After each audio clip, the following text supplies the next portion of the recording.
I must say, coal mining was experiment in Leandra, because that experiment is going to extend the life of the mining industry, particularly coal mining. Sasol does participate, ESCOM does participate, but many mining companies don't participate. It is their future. It's spending money on investment and extending kilogram, that kilogram is gone. But coal has a long life in South Africa. Then mining is sustainable. I love that. Now, the 5 days that are associated with mining, that is what I'm working against. Mining is dirty. It is us all who are going to make it clean. Mining is difficult. If we invest in technology, it will not be difficult. It is diseased. If we work safely, there will be fewer and smaller no diseases.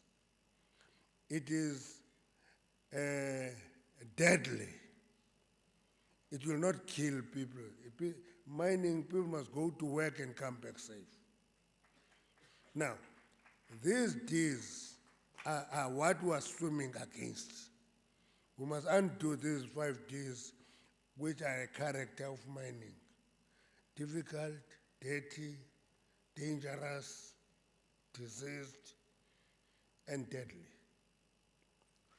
We're working against those. Gold mining is putting a big amount of money for silicosis. It's coming to us. Coal dust, I suspect I have coal dust in my chest. I suspect that. Yes. So I'm watching that space with interest. I want to go and claim. Yeah, because I'm good. I can't get compensation for silicosis. I was fired after 6 months, and I was fired for troublemaking.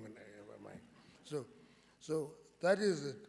But the issue is, mine workers must have value. They must be respected.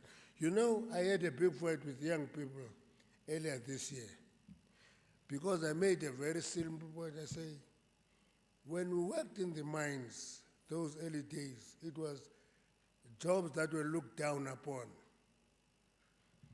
And we built careers out of those small beginnings. When I'm talking as a minister, never tell me that I'm talking from a comfort zone. Analyze the journey, you see. Go to Matla. They will tell you there that I was not a minister there. I was a worker, very disruptive, and very militant. Eh? So, analyze that journey and see how that journey contributed to building a human being. Any one of us can.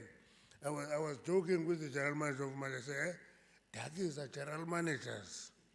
Dagis are general managers. They can't believe it because we fought for 21 days to give them a right to have a blasting certificate. 21 days out in the street, striking. One of the demands, a blasting certificate for black mine workers, because it was reserved for a scheduled person. And a scheduled person was a white male. Now, when you got that right, you can take it as a small right, but today, I looked at you when you were standing here, members of the, what is it? Salka Coal Mining Association. Yeah, a miners association, managers association. I look at you, black.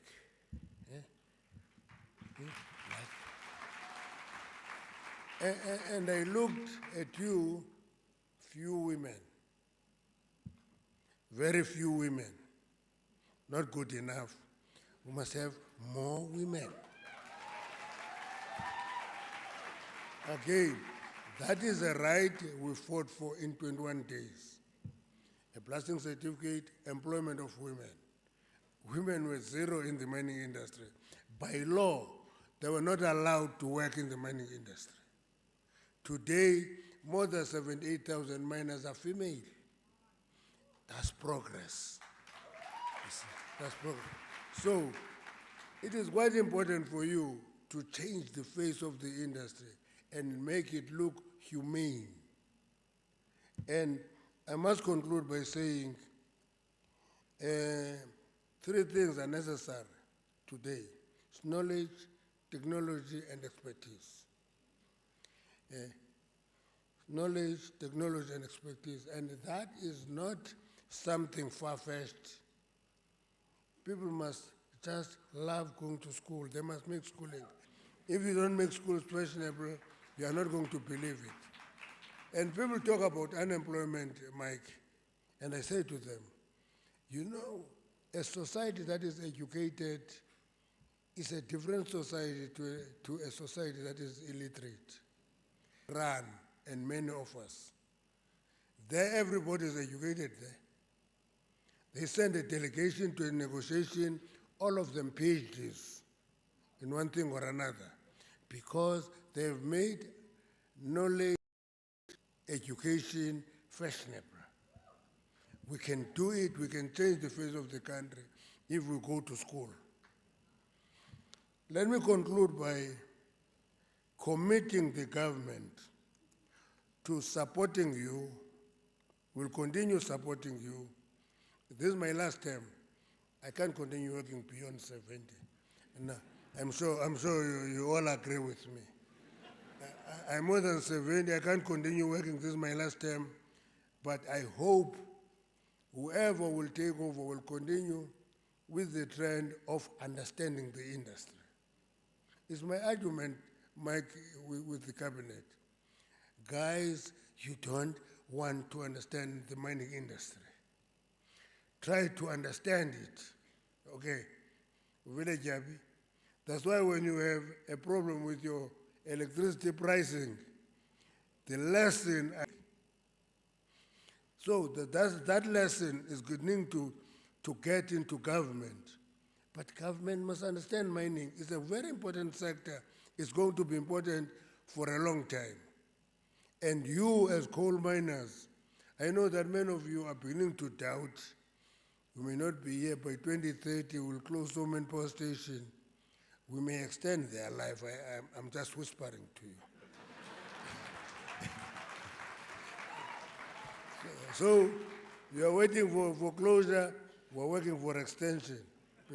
Because if we can build one power station in 2025, and China built 50 coal power stations, and pollution has no boundaries. If they have 50 power stations in China, we will pay the price of climate change here. We may not build a power station, but we'll pay because China is building 50 coal power stations. So I don't understand this thing of not building coal power stations. I want them more. And I want us to drill and drill and drill coal and bring it. You see. There must not be more coal to Richards Bay than we can generate our own energy. It must be here. I'm concluding by, thank you very much. Tripartite is working. We are continuing to reduce fatalities. It's two people, too many.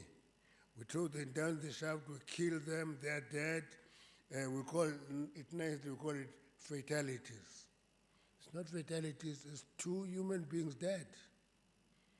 Down a shaft, two people die down a shaft. We can't continue that way. So you have a meeting of coal miners. We need more of this for the gold miners because they're the biggest culprits of killing many people. Gold miners. So whatever you do will always have a blot if the mining industry is not clean. Thank you for your destoning project, Sasol. It's quite an important project. Now that there is a petroleum crisis, we appreciate the importance of that project. Yeah. Now, before there was that project, we didn't appreciate it. Thought, what is Sasol doing? They want to make oil out of coal. What is that? What is this stoning? But when there's a crisis, I will be going with one of the advisors to the Strait of Hormuz. And we're going to open it.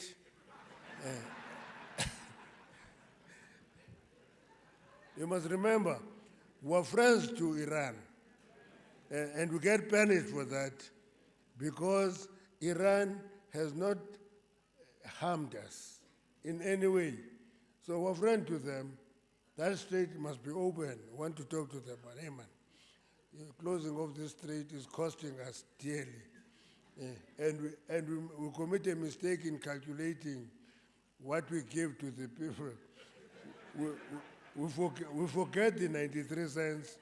We just put 3 rand. And people say, yeah, you're stupid and your people are stupid. And I say, no, it's a mistake. And they say, and then, so what? There's nothing as important as owning up to your mistake. We have committed a mistake. We are owning up publicly that we have committed a mistake. So what? But then people ask me, what are the consequences? And I say to them, I'm a student of Jack Welch.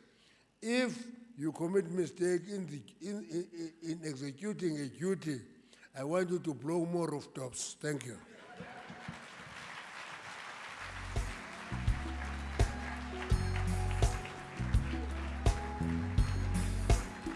Come on, Coast, we can do better than that. And go sit down. I wanted to go down, but I can't go down without shaking hands with a beautiful lady. And go sit down. Can we give it up for the honorable? 70 or no 70, beauty is beauty.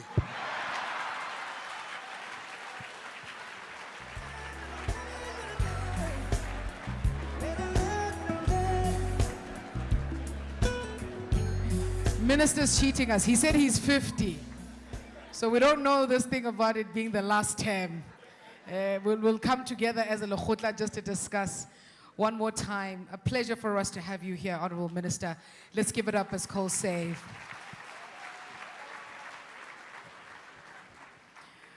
Minister, I was under the impression that you were going to call our next speaker on stage. He's a friend to Coal Safe, and he's one who continues to champion the protection and the safeguarding of mining employees as well as the communities that are affected. If you're still standing, please help me welcome onto stage Ndade David Msiza.